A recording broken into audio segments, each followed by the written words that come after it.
Audio Jungle.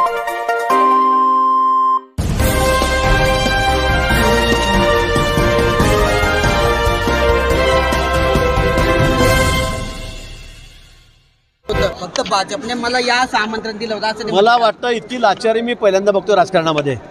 आणि एकदा स्वतःला मोठा समजणाऱ्या नेत्याची लाचारी ही इतकी झालेली आहे. आता तुमच्या समोरच ते मला त्यांना सांगतायत, बाईट देत आहेत की मी त्यांना विनंती केली, मी त्यांना गेलो पण ते मला घेतच नाही, मी तिथे फोटोही काढले, माझा प्रवेशही झाला पण ते मला येऊ देत नाही. म्हणजे किती लाजिरवाणा हा विषय असेल मला वाटतं.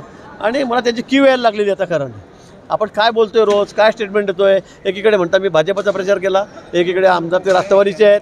मला वाटतं पारोळ्याचे आमचे माजी मंत्री काय त्यांचं नाव सतीश अण्णा, त्यांनी त्यांना चांगली सुनावली की बाबा पोरगी आली की पोरीचं काम करायचं, सून आली की सुनेचं काम करायचं, इकडे बी आमदार तिकडे बी आमदार, मी बी म्हणता. म्हणजे माझ्या घरामध्ये सगळी पदं पाहिजे. त्यांची कमाल किती आहे, दुसरीकडे कोणीच नको, सगळ्या पक्षामध्ये आम्ही पाहिजे, सगळ्या पदाची पदही माझीच पाहिजे.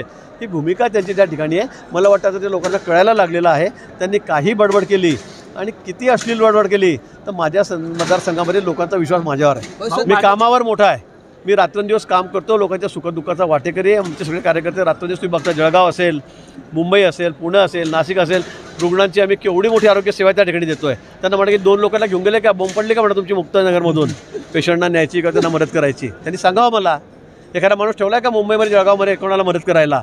फक्त पदं भोगायची, बडबड करायची, एवढंच काम त्यांच्याकडे आहे. आता ते उघडे पडलेले आहेत आणि म्हणून धडाधड पडत आहेत. पण पडल्यामुळे त्यांचं मानसिक संतुलन थोडं बिघडलेलं आहे. इथून वाह्यासारखं काही बोलायचं, अश्लील बोलायचं असेल तर मला इतकं बोलता येईल की मग त्यांना पळता मुश्किल होईल, पण माझी ती संस्कृती नाही, माझ्या पक्षाची ती संस्कृती नाही आहे.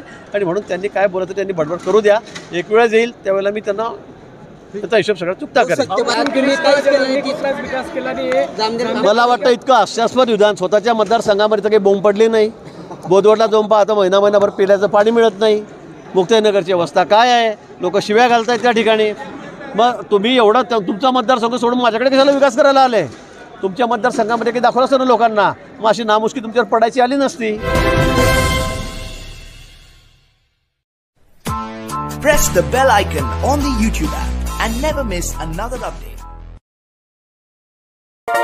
Audio Jungle.